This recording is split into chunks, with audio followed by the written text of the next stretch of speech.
Assalamualaikum dan selamat sejahtera. Nama saya Nuraina Sofia binti Nur Hisham dan nombor matrik saya adalah 3212009211. Tajuk yang kami pilih adalah Sejarah Pembangunan Negara Ekonomi di Malaysia. Sekarang saya akan menghuraikan objektif yang didapati tentang tajuk kami. Yang pertama sekali adalah menerangkan apa itu sejarah pembangunan negara, dan yang kedua adalah menghuraikan 4 tahap pembangunan ekonomi negara, dan yang terakhir sekali adalah menjelaskan 4 tahap pembangunan ekonomi negara. Sekarang saya akan membentangkan bahagian pengenalan tentang sejarah pembangunan negara ekonomi di Malaysia. Pertama sekali, pembangunan adalah usaha mengubah masyarakat atau negara daripada keadaan mundur kepada maju. Antara perubahan yang dimaksudkan adalah dari segi aspek ekonomi. Terdapat sejarah pembangunan negara dari segi aspek ekonomi dan terbahagi kepada 4 tahap pembangunan ekonomi negara, iaitu yang pertama adalah pada era pra-penjajahan, dan yang kedua adalah pada era penjajahan, dan yang ketiga pula adalah pada era kemerdekaan, dan yang terakhir sekali adalah pada era baru kini. Seterusnya saya akan serahkan kepada Jannah untuk meneruskan pembentangan ini. Sekian, terima kasih. Terima kasih Sofia. Assalamualaikum, nama saya Nurjana binti Ismail. Kad matrik 3212009771. Saya dari K52G5. Baiklah, saya akan menghuraikan tentang era pra-penjajahan di Malaysia. Okey, yang pertama, ketika era pra-penjajahan, orang Melayu menggunakan ekonomi tradisional yang dikenali sebagai ekonomi sara diri. Maksudnya di sini, sistem sara diri tertumpu kepada kegiatan pertanian, perternakan binatang, pungutan hasil hutan dan perlombongan bagi memenuhi kehidupan harian dan menyara keluarga. Yang kedua pula, Melaka pusat pelabuhan utama bagi orang Melayu untuk berkomunikasi dengan pelabur asing. Di sini, orang Melayu dapat menarik pelabur asing dan menjual barangan ke luar negara. Oleh sebab itu, pelabur asing akan melabur dan membeli barangan dari tanah Melayu. Yang ketiga pula, tanah Melayu merupakan laluan strategik bagi tempat persinggahan pelabur asing. Hal ini demikian kerana para pelayar dan pedagang berulang-alik dari timur ke barat. Selain itu, Selat Melaka juga merupakan tempat paling selamat dikunjungi dan menjadi pusat perhentian sementara.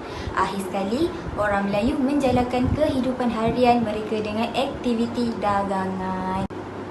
Sebagai contoh, mereka akan menjual hasil yang mereka dapat daripada pekerjaannya seperti dari hasil pertanian, hasil hutan dan sebagainya. Ini sahaja daripada saya tentang era penjajahan di Tanah Melayu. Seterusnya akan diteruskan oleh Kavisha. Selamat sejahtera Madam Azan dan rakan-rakan sekalian. Nama saya ialah Kavisha Anabakwan Tinakaran. Nama matrik saya ialah 3212004861. Tajuk hari ini kita ialah Sejarah Pembangunan Negara dalam Ekonomi. Hari ini saya membentangkan tentang era penjajahan. Penjajah oleh Portugis dan Belanda yang mengambil masa selama 3 tahun itu tidak meninggalkan banyak kesan kepada ekonomi. Selain itu, mereka tidak mengeksploitasi sumber secara besar-besaran selain tumpuan pada perdagangan rempah sahaja. Selain itu, berlaku perubahan ke atas ekonomi negara apabila perlombongan dan penanaman getah mula diperkenalkan. Sekian, terima kasih. Terima kasih Kamisha. Assalamualaikum. Nama saya Alisa Fatihah binti Makruzi. Nombor matrik saya 3212009231. Saya akan membentangkan tajuk era kemerdekaan. Merdeka bukan sekadar bebas daripada penjajahan fizikal semata-mata. Malah merdeka daripada penjajahan tidak mutlak sifatnya. Ada banyak negara yang mencapai kemerdekaan secara fizikal tetapi masih lagi dijajah secara bukan fizikal. Kepesatan teknologi telah memudahkan ancaman penjajah bentuk baharu, terutamanya dalam bentuk budaya dan pemikiran. Penjajah sudah lama pergi tetapi budaya dan pemikiran mereka masih kental mencengkam setiap aspek. setiap aspek bernegara daripada sistem politik, ekonomi ataupun sosial. Jadi, apakah erti kata merdeka atau kebebasan yang sebenar? Alexis de Tocqueville telah dalam bukunya Democracy in American 1835 melihat kebebasan kemerdekaan sebagai sesuatu yang boleh dan sering merosakkan. Walaupun begitu, kebebasan sentiasa akan membuka jalan untuk pembinaan semula dan apa yang dibina dengan kebebasan selalunya akan kekal lama. Namun, menurut Tocqueville, akhlak dan agama adalah prasyarat kepada kebebasan kerana kebebasan tanpa akhlak adalah tidak bermakna dan akhlak tanpa agama tiada gunanya.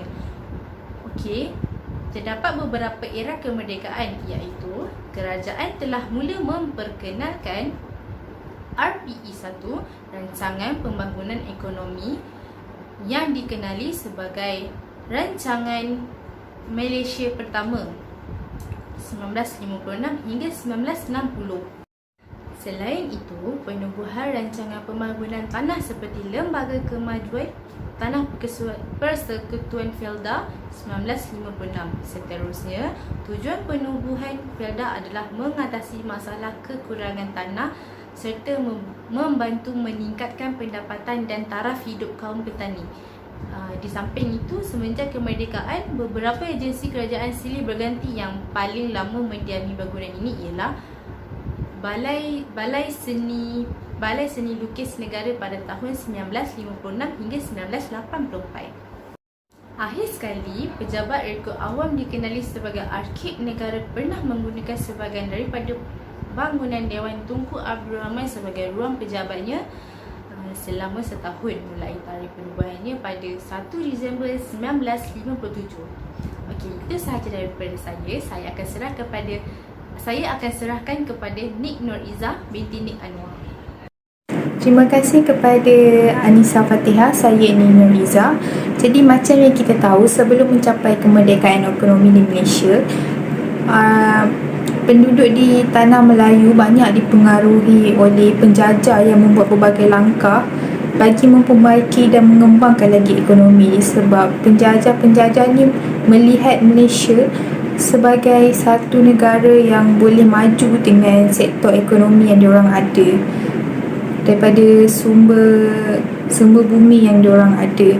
Jadi pihak penjajah ni diorang berminat untuk memajukan sektor ekonomi yang ada di Malaysia ni untuk memberi keuntungan secara langsung kepada mereka. Tetapi keuntungan yang diorang dapat daripada Malaysia ni, daripada tanah Melayu pada dahulu, tidak memberi pulangan yang sewajarnya kepada rakyat Malaysia.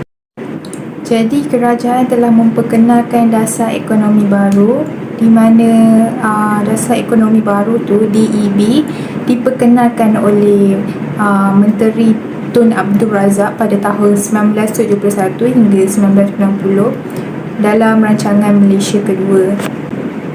Matlamat tersurat DBE ini adalah untuk mencapai perpaduan negara dan integrasi nasional dan telah digubal untuk mengurangkan dan akhirnya membasmi kemiskinan dengan meningkatkan pendapatan serta menambahkan peluang-peluang pekerjaan untuk semua rakyat Malaysia tanpa mengira kaum dan mempercepatkan proses penyusunan semula ekonomi Malaysia bagi membetulkan ketidakseimbangan ekonomi supaya dapat mengurang dan seterusnya menghapuskan pengenalan kaum mengikut fungsi ekonomi. Dasar ini telah diganti dengan Dasar Pembangunan Nasional DPN pada tahun 1991. Akan tetapi, pada tahun 2020 agak tidak stabil kerana wujud penularan wabak baharu iaitu COVID-19 sehingga terpaksa memberhentikan segala jenis jual beli sama ada import atau ekspor bagi mengelakkan penularan COVID yang berlaku sekarang. Pada tahun 2020, kerajaan telah mengarahkan agar memberhentikan dengan serta-merta aktiviti jual beli dan kesan daripada tersebut menyebabkan ramai kehilangan pekerjaan serta mengalami masalah kewangan akibat daripada keadaan ekonomi yang tidak stabil. Namun, pada tahun 2021, kerajaan Malaysia telah memperkenalkan suntikan vaksin sebagai langkah memulakan era baru serta memutuskan sesetengah premis perniagaan dijalankan seperti biasa.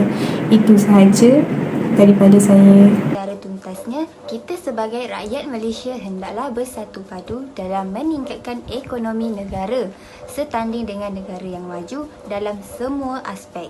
Di samping itu, kerajaan haruslah meningkatkan kadar jualan tahunan dan membuat belanjawan pada tahun akan datang supaya mencapai target. Selain itu, kita perlulah memperkenalkan produk buatan warga Malaysia ke luar negara bagi meluaskan aktiviti perniagaan serta menarik pelanggan dari luar. Itu sahaja daripada kumpulan kami. Sekian, terima kasih.